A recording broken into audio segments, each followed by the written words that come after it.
Good day and welcome to Glasnost in Our Time, where we try to look at the world rationally in the hope that it will look rationally back. I'm your host, Anthony D'Agostino. It's December 14th, 2023. Netanyahu is extending the military campaign in the south of Gaza.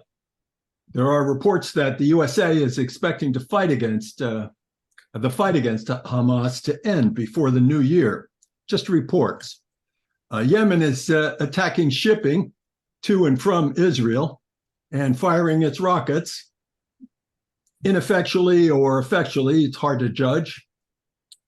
Hezbollah is also attacking Israeli troops along the Lebanese border and firing rockets. Netanyahu warns that Beirut can be bombed just like Gaza. Can Netanyahu get his way without expanding the war? Zelensky is in the United States to stem the tide of rebellion in the ranks of the Republicans against support for the Ukraine war. Do the Ukrainian military really support Zelensky? Hard to say. Kiev mayor Vitaly Klitschko has called him a tyrant. Meanwhile, Russians continue their glacial advance. Donald Trump also continues his march to the Republican nomination. Can Joe Biden support two wars, hold on to the votes of the progressive wing of his party, and defeat Trump? Looking at things more broadly, is it possible to say that we're suffering from a kind of failure of liberalism? Our guest today, political theorist and philosopher Samuel Moyn, thinks that we're still marching under the banner of an unreconstructed Cold War liberalism of the Vietnam era. Moyn is a keen student of liberal political theory and its intellectual history. He's written a number of books and articles on human rights, among which is Not Enough: Human Rights in an Unequal World, published by Harvard in 2018. He's professor of jurisprudence at Yale Law School and also professor of history at Yale. Today, we want to talk about his recent book, Liberalism Against Itself, published by Yale this year. So welcome to Glasnost, Samuel Moyn. Thank you for having me. It's a great pleasure. Your book is about Cold War liberalism. You know, my generation rejected liberalism and more or less invented this term Cold War liberalism. Rejected it very suddenly, as I recall, in the late 60s. Very tough for us because we started out being anti-communist. We followed LBJ. Actually, we followed JFK, and then we followed LBJ, at least for a moment there. Then suddenly, very suddenly, we revolted against the Cold War. I don't think it was the result of a theoretical discussion, any kind of debate or kind of assembly of political forces or anything like that. It was just this very sudden reversal of signs. And I think it was because of the exterminism, I started to call it, exterminism of the bombing in 1965, the bombing of the north of Vietnam. And so in a sense, you know, we didn't exactly revolt against liberalism. We revolted against W.W. Rostow, the advocate of the bombing. But you say that that Cold War ideology, Cold War liberalism, was already pretty misbegotten by that time. How's that? Well, it's certainly true that you all invented the phrase Cold War liberalism. And, you know, it's totally correct that Rolling Thunder was atrocious. And of course, it's not the first or last bombing campaign, but it was an especially, you know, grievous one. As you say, you know, you called the organizers of that foreign policy Cold War liberals. And yet since then, you know, the phrase has been reclaimed by a lot of people to describe liberals around the middle of the 20th century. And it's really those people that my book's about in a pretty short span of time, roughly the 1930s to the 1950s, before, the policies of Walt Rostow really even become imaginable. And, I do argue that even in this earlier period, before this phase of political ideas has been labeled by its student critics, I think there are some mistakes being made. Liberalism is being redefined in light of the new contest with the Soviet Union, and the book's about how that redefinition worked and what its long-range consequences were. So the realignment, it's according to the theory of totalitarianism. As I recall, the first thing that was revolted against was the theory of totalitarianism. Really, strictly speaking, it was a revolt against anti-communism. Right. Strictly speaking, right. Everybody had to start using much more sophisticated vocabulary and intellectual apparatus to talk about communism. So it made the whole thing very theoretically complicated. But the main thing was this theory of totalitarianism. Now, isn't that the source of all the wickedness in your reading of the thing?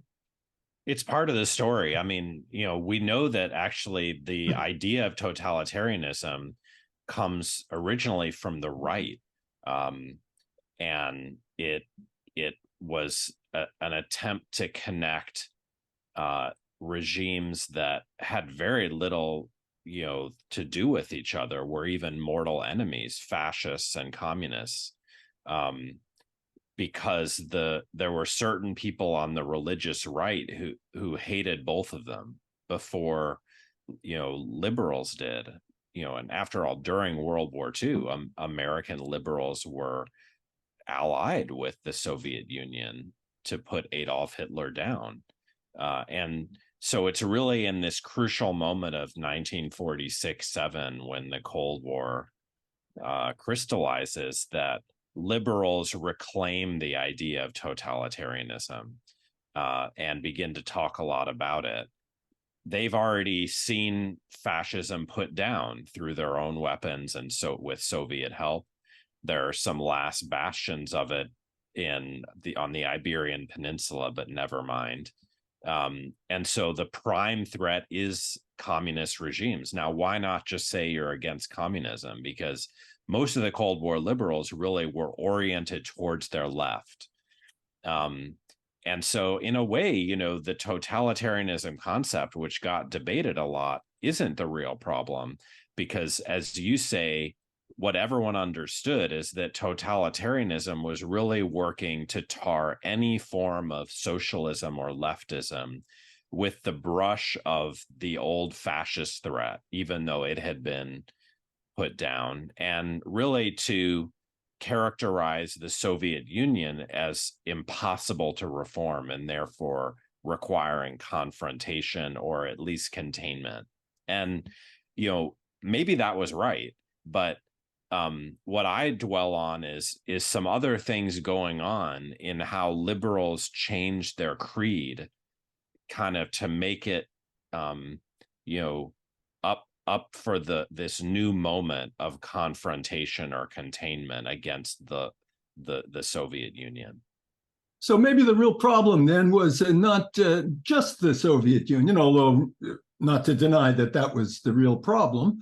But there was also the Labour Party coming to power in Britain. The appeasers prior to the war thought it was probably better to live with Hitler than to live with the Labour Party coming to power. And there they were in power. And worse than that, the French were kicking around this idea of planification,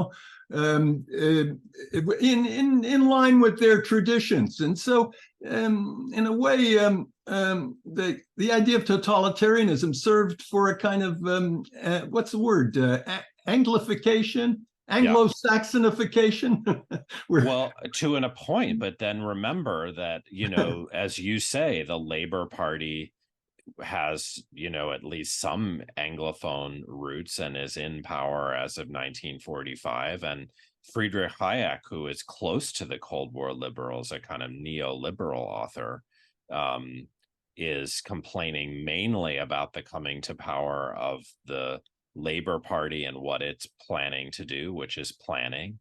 And then even in the United States, we should never forget that during the war economy, the United States government owned half the factories, like literally owned them, and told the rest what to do.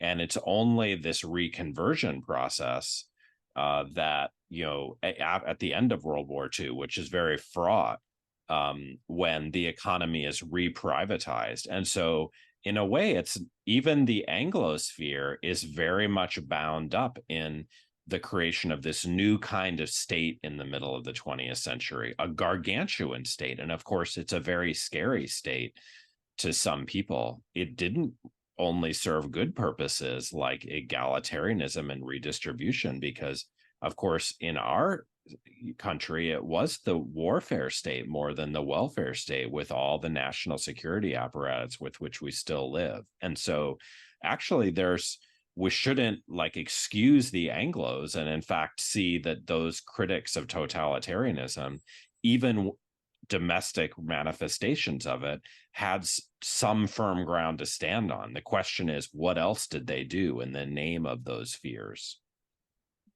Well, but I mean, doesn't it become kind of an argument between Britain and France? Isn't it kind of an endorsement of the a kind of a whole Anglo-Saxon affiliation, intellectual affiliation, you could say, of ideas, as against a whole line of French ideas absolutely, and German Cartesian, how to put it, all of that is true. Rationalism, which results in the pernicious planification. I love that. So I mean, a big part of my book is how people in the middle of the 20th century think about the past. And you're absolutely right that a lot do idealize England, but early modern England with, property and property rights. They make John Locke the first liberal, even though he'd never heard the word. And, they begin to scapegoat, philosophers who dreamed of collective emancipation, who could never imagine the Soviet Union, people like Jean-Jacques Rousseau or G.W.F. Hegel across the Rhine in Germany. And, the Cold War liberals and neoliberals, too, in the middle of the 20th century say France and Germany kind of doomed the world to perdition because they weren't respecting the individual and his rights. And that's completely right. I just think, the irony is that at the very same time in the Anglophone world, the state is expanding far beyond what, France and Germany had seen up until the 20th century too. Sure. So it's odd that, Bertrand Russell blames National Socialism on Rousseau, and it's just crazy what happens to Hegel just because he had the bad fortune to be German. And yet that does happen, and John Locke becomes this belated hero of liberals, even though he wasn't a liberal. There are a lot of people who built up this ideology, but I thought that J.L. Talman and his book, The Origins of Totalitarian Democracy, there's a whopper of an idea. The Origins of Totalitarian Democracy. I thought he was the one who really gave it a deep theoretical basis. And you reference him a lot, and you reference you concentrate mainly on Judith Shklar, Isaiah Berlin, Karl Popper, Gertrude Himmelfarb, Hannah Arendt, and Lionel Trilling. Do you think they all kind of partook of this ideology of this notion of totalitarian democracy? Or I know you think Judith Shklar was Shklar. Sorry, have I got her name right? Judith Shklar. Yeah, that's right. I fumbled with it. Do you think that they all drank in all of this business about totalitarian democracy to the same extent? No, definitely not. And in fact, the reason I privileged Sklar, even though few have heard of her, is that when she was a young woman, even though she was a Jewish refugee, she was very critical of the crystallization of Cold War liberalism, and she was pretty nasty about Talmon in particular, but also Berlin, her teacher, she and Arendt, who was not exactly a liberal, but shared many of the ideas of the Cold War liberals, and obviously wrote the most famous book ever about totalitarianism.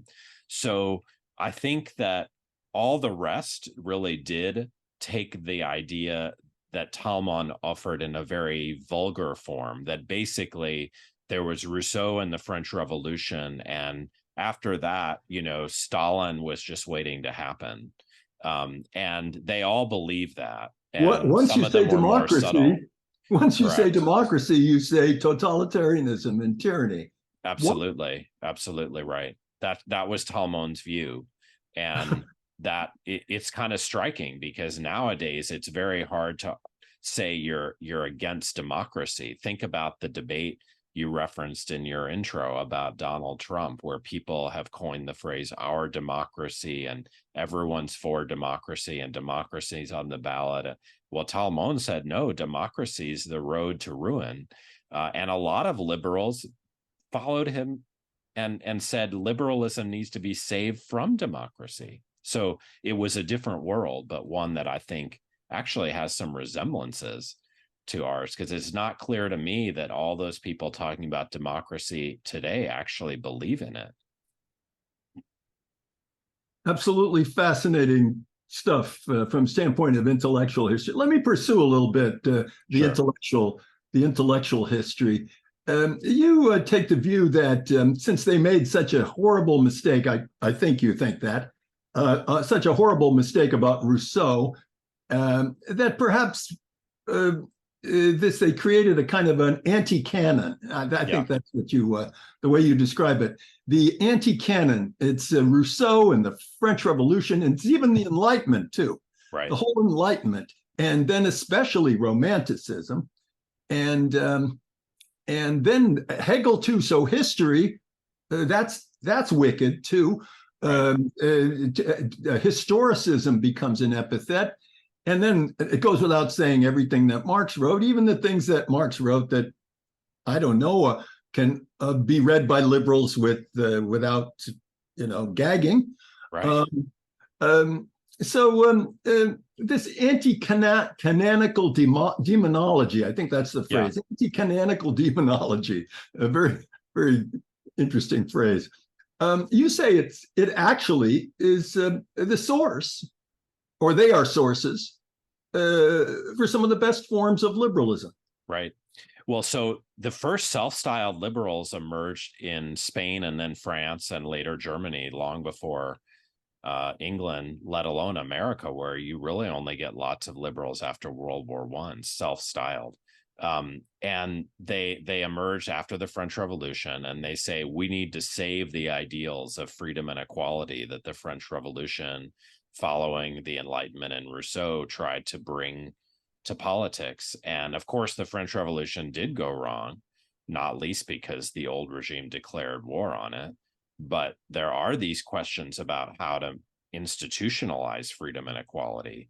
And, the thesis that I think a lot of us have been arguing lately is that early liberals really did see liberalism as an experiment and work in progress. And, once Marxism came, there was a lot of learning to do from Marx and Marx's criticisms of laissez-faire.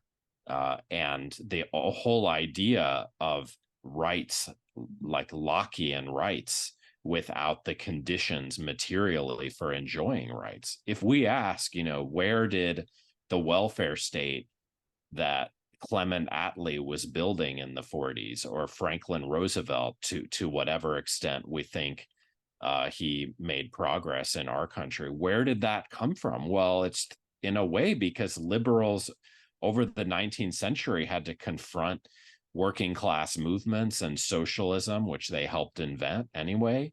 And and learn from them.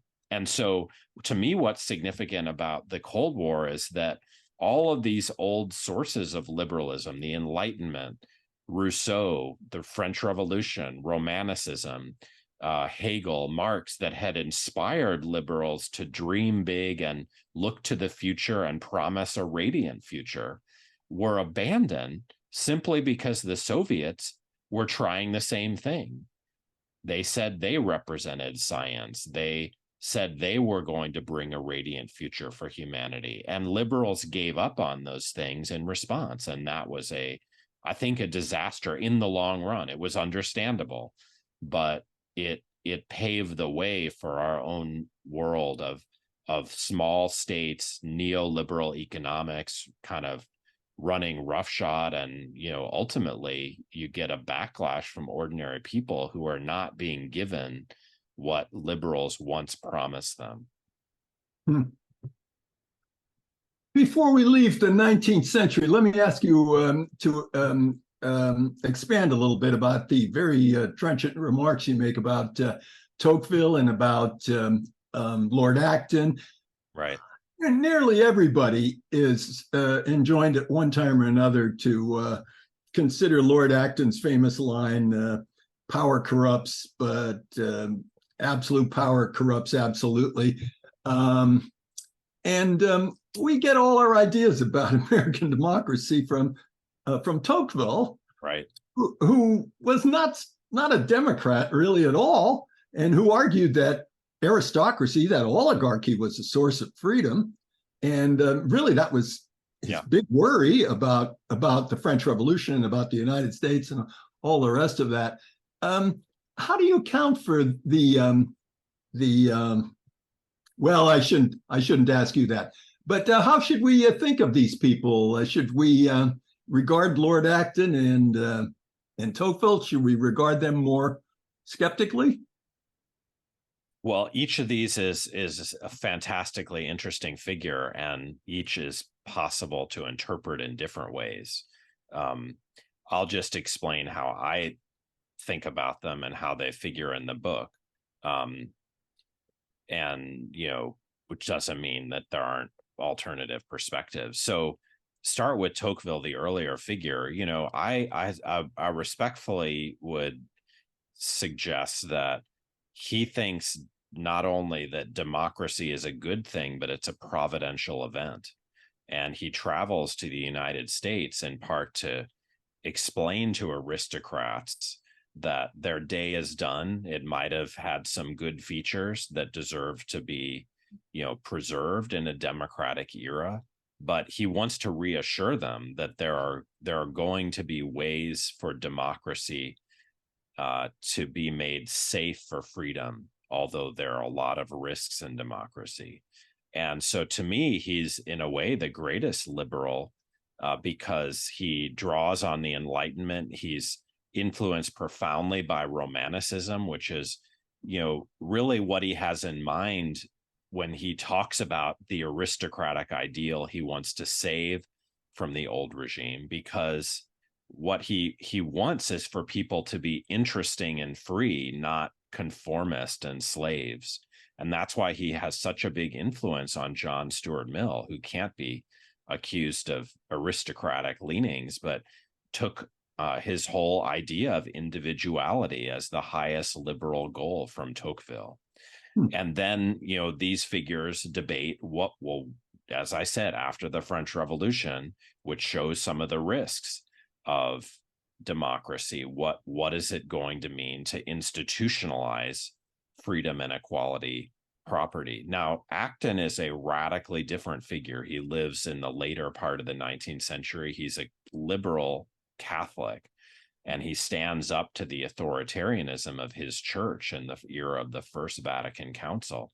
But he figures in my book because he was really not that significant and not that representative of liberalism until the middle of the 20th century, when he was revived both by Cold War liberals like Gertrude Himmelfarb, before she was a neoconservative, as well as neoliberals like Friedrich Hayek, who actually wanted to call his notorious Mont Pelerin Society, the Acton Tocqueville Society, before people told him he couldn't name it after two Catholics.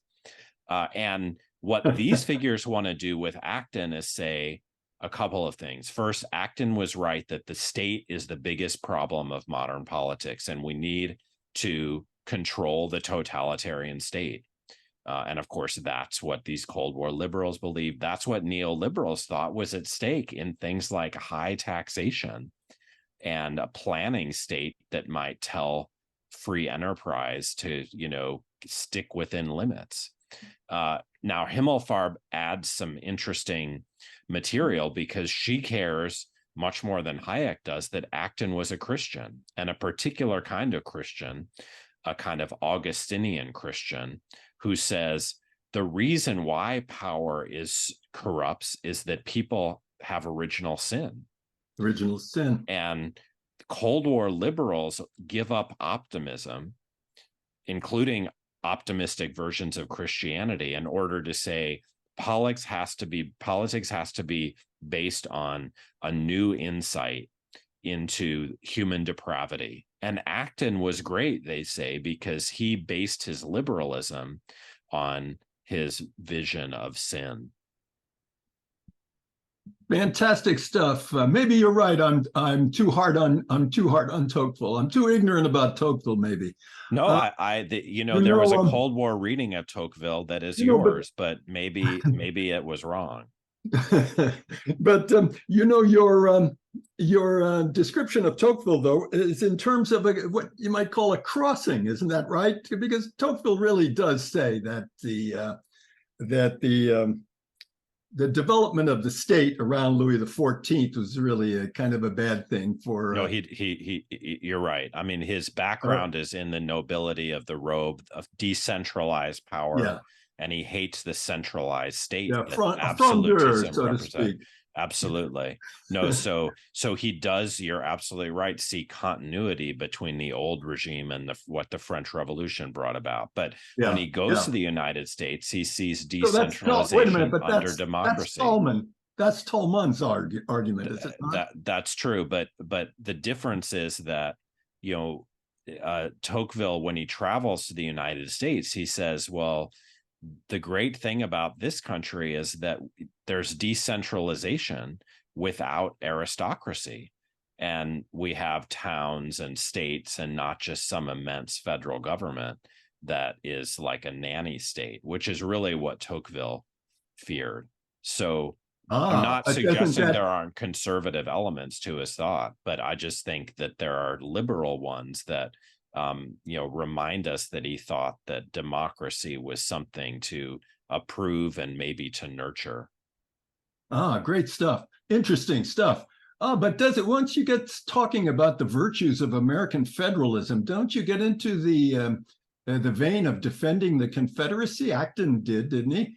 And he did. Yeah. No, I mean, that's what I think is so peculiar about Himmelfarb's defense of Acton. I think Tocqueville was somewhat different because he really, liked Northeastern federalism and township government, which was really about local participation in your own self-rule, which has some connections to Rousseau. But no, you're right. I mean, I'm not claiming that Tocqueville is perfect or that Acton is terrible. I'm saying, we shouldn't trivialize Tocqueville as someone who just rejected democracy than our normal view of them. The kind of view that we pick up from references. I think that's right. I think that's right. Highbrow media. Yeah, I think that's right. Yeah. So, and your book goes into all these things in a fascinating way. One interesting thing I thought was your argument on behalf of Romanticism. You say the neos, or I don't know. Have we got a word for these people? Do we call them Cold War liberals? All the people you're talking? Yeah. Basically, that's the, We can do that. I talk about how they, CWL, I can call them. yeah, CWL, they have some like spawn neoliberals and neoconservatives, but they Yeah. come into power later. So I Uh-huh. think we can, think of it as just Cold War liberals. And one of the things that they said though was that they were against Romanticism, and this Talmud person, he really went Yeah. after Romanticism as well. And you sort of stick up for it. I was very struck by that. I ran across the argument for that in Ernst Cassirer, Okay. the Philosophy of the Enlightenment, a book published in 1932. Yeah. He made a very good argument, interesting argument about Romanticism. He says it's really bad to say that Romanticism is opposed to the ideas of the Enlightenment, or it's a reaction. That's the way they taught me in my Western Civ textbook. Of It was a course. reaction to the Enlightenment, and so Yep. one not to think of them as being opposed. But Cassirer said no. He said Romanticism was a way of carrying over the Enlightenment into the area of feeling, Right. and I guess that's sort of something like what you're arguing. I think that's true. I mean, I'm definitely on board with the idea that both the Enlightenment and Romanticism could be sources for liberals, and were. Yeah. And I think Romanticism is, an incredibly important resource for liberals, because the early liberals, all of them, say the point of liberalism is to have the opportunity and the institutions for us to make our lives interesting. It's not just to get along and lead our private lives, without interference from the state or from others. It's really a public philosophy about creativity and invention. And that's what Mills on Liberty says is the whole reason even to have free institutions and limits to the state. And I do argue that Isaiah Berlin, who was really the central Cold War liberal, did one thing right, which was to recognize just how important Romanticism was in the making of the modern world. As you say, most of the Cold War liberals hated Romanticism, said it was to blame for nationalism, National Socialism, and later totalitarianism. But Berlin had a soft spot for it. So I think we have to then have a soft spot for him, because he recognized just how important it was, and I think has to be for liberals, past and future. So when you say Romanticism, then the next thing to say is, well, German idealism is a kind of a source for Right. for liberalism. Yeah, well, German idealism, German philosophy from Right. from Kant to Hegel, and then historicism. Right. Their central ideals were, to think about a new world of freedom and equality under government.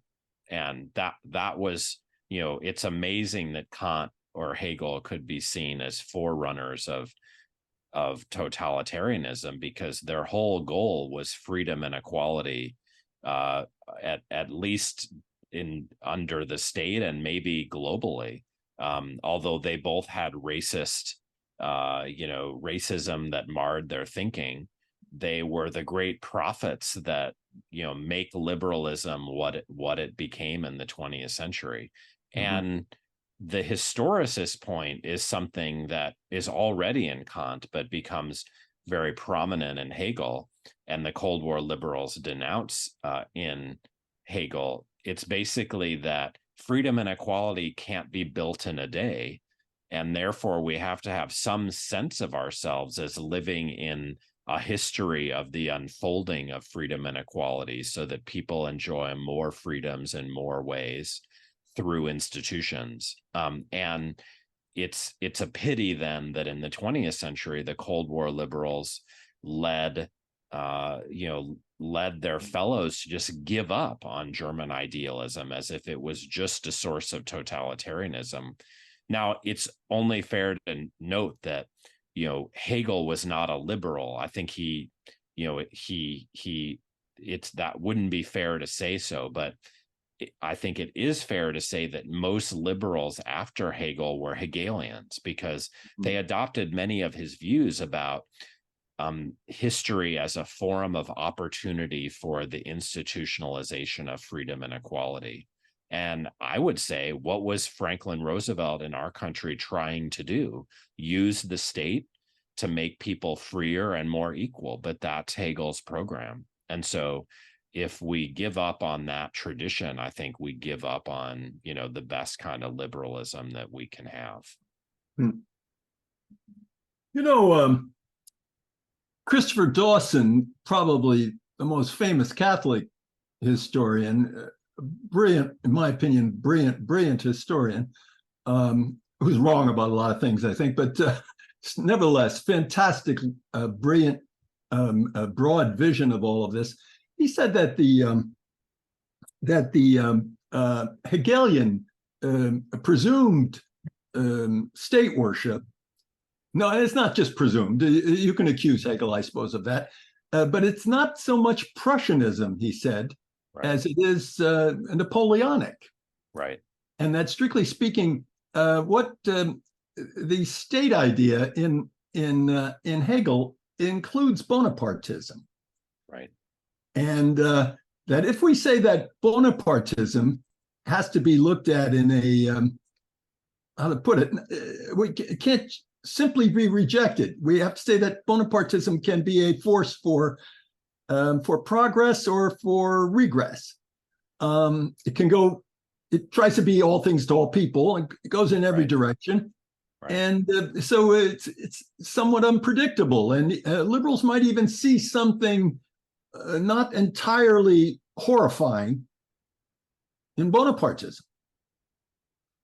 I love those points. I mean, I'm totally with you that that Hegel should not be reduced to a German nationalist. Now, there are passages where he talks about the Germanic peoples, and it's certainly true that, like Tocqueville, he really sees Christians and Christian civilization as the one that's going to transmute into this new, setting for freedom and equality. However, Hegel also talked about the world as, the place where history ultimately takes place, and he invents the whole concept of world history.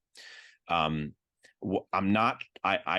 think you're right that Hegel was a fanboy both of the French Revolution and of where it led in spreading through Napoleonic warfare and expansion.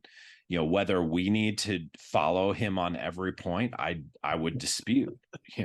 And I don't think, that's almost like a neoconservative idea in our world, that like you can spread freedom through the force of arms. It just hasn't worked out as well for us. And anyway, it didn't work out that well for Napoleon, at least in the short term. Well, because Napoleon... I think it's a mixed record, but mixed, yeah. We have to concern, if we believe in freedom and equality, we totally have to face this quandary of, well, how is it going to spread? How is it going to be globalized?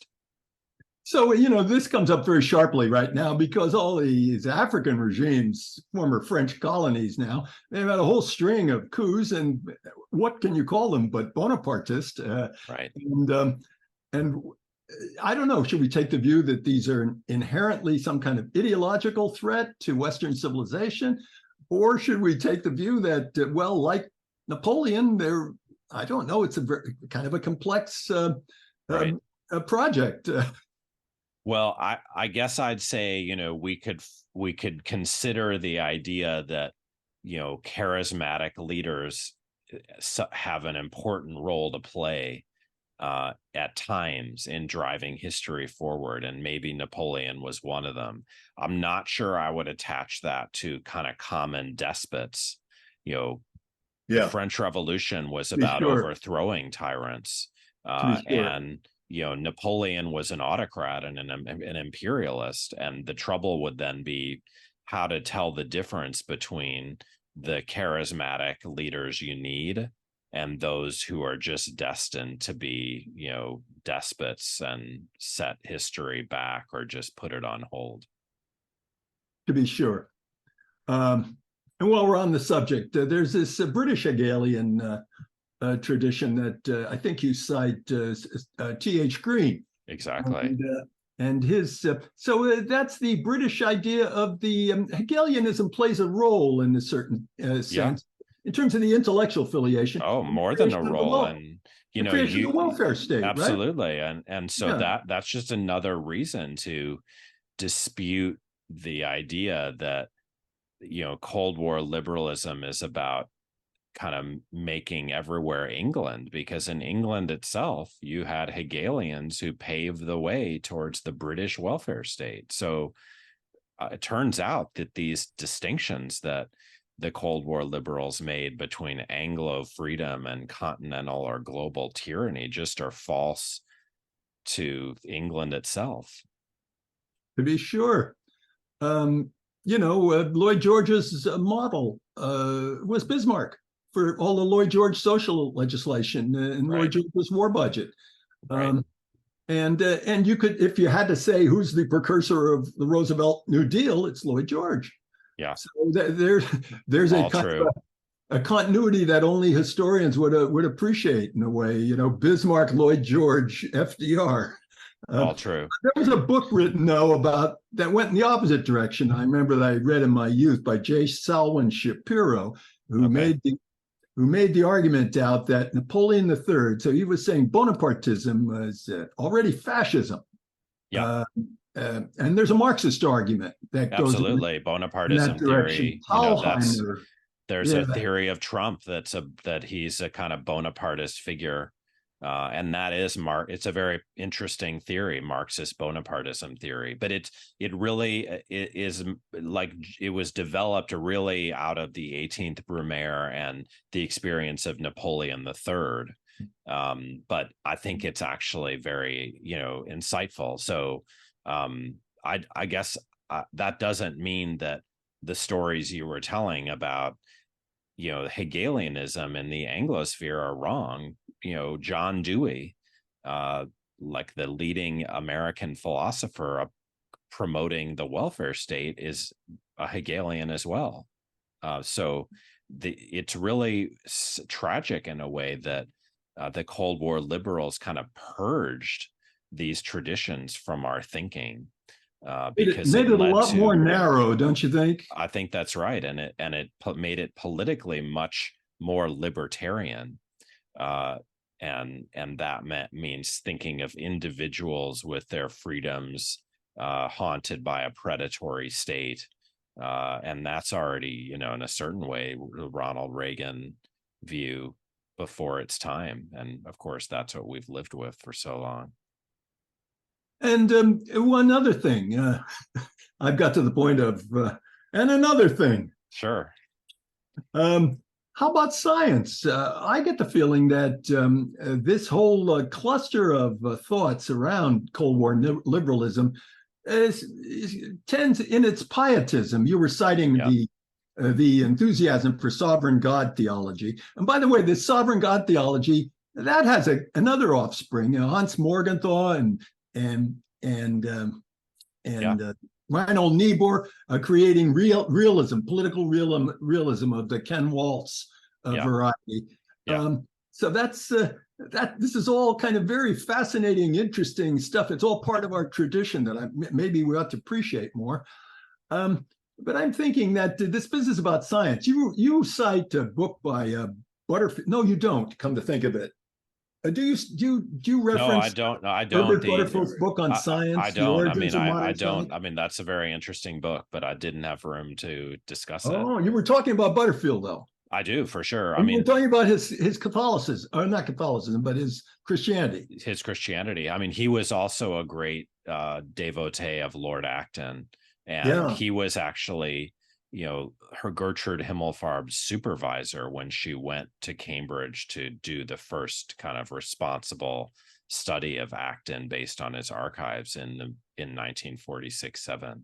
I mean, science does come up in the book, but it's really because the Cold War liberals associate science with the Enlightenment and therefore with the Soviets, who, of course, did say that they were enacting scientific Marxism and that science was on their side. And it's not that the Cold War liberals repudiated science, but I think they thought claims on science were probably dangerous, and it was better to stick with God and, the sense that humans are sinful and probably should be careful not to be too ambitious about anything, including what they can know. Yeah. And, Butterfield, in his Origins of Modern Science, he continually makes the argument that it isn't just empiricism that is developing modern science, not just empiricism. And often the new idea comes suddenly. It's a shock. It's, you could almost say, revelation. Right. Absolutely. With Butterfield. So it's a very thoroughgoing kind of Christian view of the thing. Okay, so I love talking about these topics, and who better to talk about these topics than you? So let's see. All of this stuff is right next door to Leo Strauss, is it not? Cold War liberalism is right, but it isn't quite with him. I think he was a Cold War conservative. I mean, there are certain aspects of his thought that resonate with the Cold War liberals, but I mean, officially, dehistoricization at any rate. Oh, for sure that. I mean, I think he's not just skeptical of Hegel, but of the whole idea of kind of history as a way of thinking, because he fears that it's relativistic. And his solution, rather like Hannah Arendt's, is not to go to Lord Acton, but to go back to Aristotle and Plato.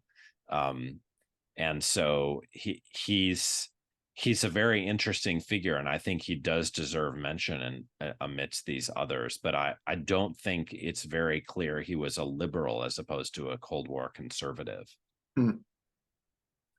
I don't want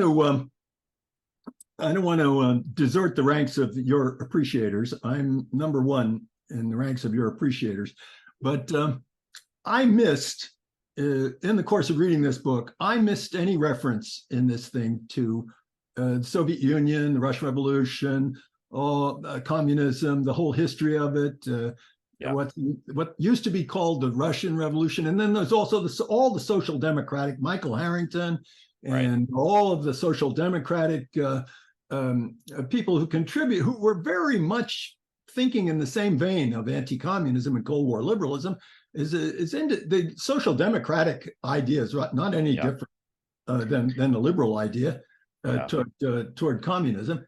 But in a way, didn't all of them flunk the Russian question? Didn't they all have to think in a more sophisticated way about the Russians and how the Russians, I shouldn't say the Russians, I should say the whole question of the Russian Revolution and what it meant for America.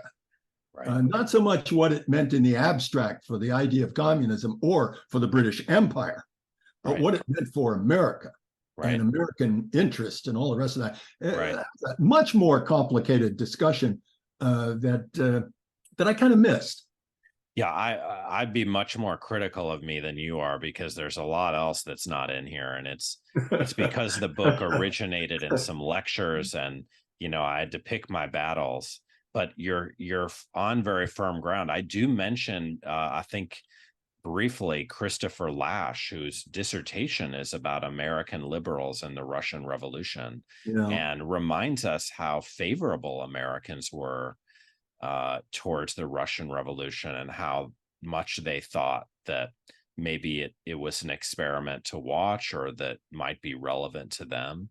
And so the Cold War, there's a first Red Scare, but a lot of liberal intellectuals are actually favorable towards the Soviet experiment in the interwar period, at least up to a point. But your broader suggestion is totally right, that there's maybe a left social democratic a left that we could associate with Dissent magazine for a while that is left out. And it's because I find that those in the center of the Cold War liberal phenomenon, like Berlin and so on, are the ones who were presented to me when I was a student as the kind of victors of intellectual history. They had gotten everything right and should guide us in thinking after 1989. It's not like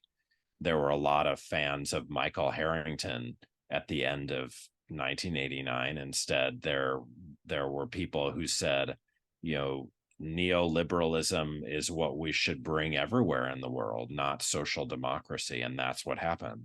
So I'm taking your point on board. And if I do a second edition or rewrite, I will make more room for those omissions. Well, that's awfully kind of you, and we should drop this immediately and get right back to praising your work. And maybe I could allow you to sort of wrap things up, since maybe we are exhausting our time, by telling us what you meant. You say in the Depression era there were crossings. This is a great way of describing this, in my opinion. Crossings, this word. I'm going to start using this word crossings more. Okay. Crossings between liberalism and socialism, you said. Sure. In the Depression era. And might there be a profitable crossing or profitable crossings between liberalism and social democracy today? I hope so. And I firmly believe that's the right path. But I'd say it didn't begin in the Depression. Remember, John Stuart Mill basically dies as a Bernie bro.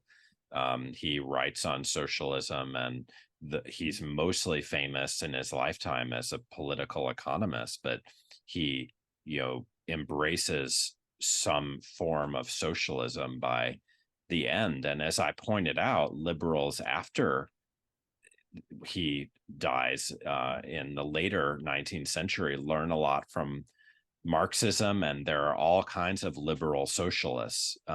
It's not like the Cold War was apparent in the 19th century, because it wasn't clear for a long time that Marxism, let alone something like Bolshevism, would have the upper hand and really define socialism. So there were a lot of opportunities for a very long time to figure out where the common ground was between liberalism and socialism. It required liberals to say that they shouldn't place their hopes in laissez-faire, but think about using the state and engage in redistribution for the sake of freedom and equality. And of course, that's what I think we should do now. I mean, if you wonder why this populist phenomenon is happening in the midst of the greatest period of the expansion of inequality since the last Gilded Age, I wonder how you can fail to conclude that we need some kind of,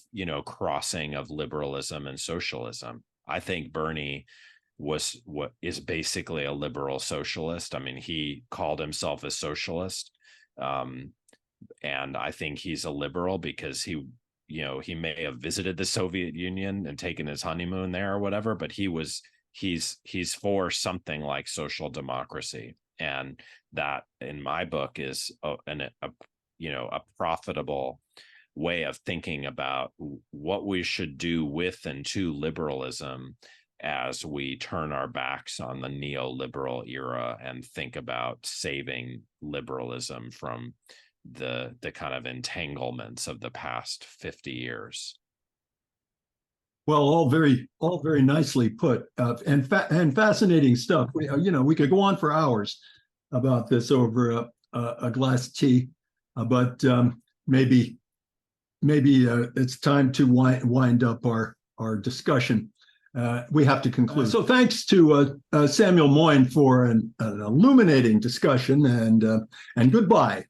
Until next time, when we will continue to ask the question, after we've tried everything else, why don't we try thinking about it?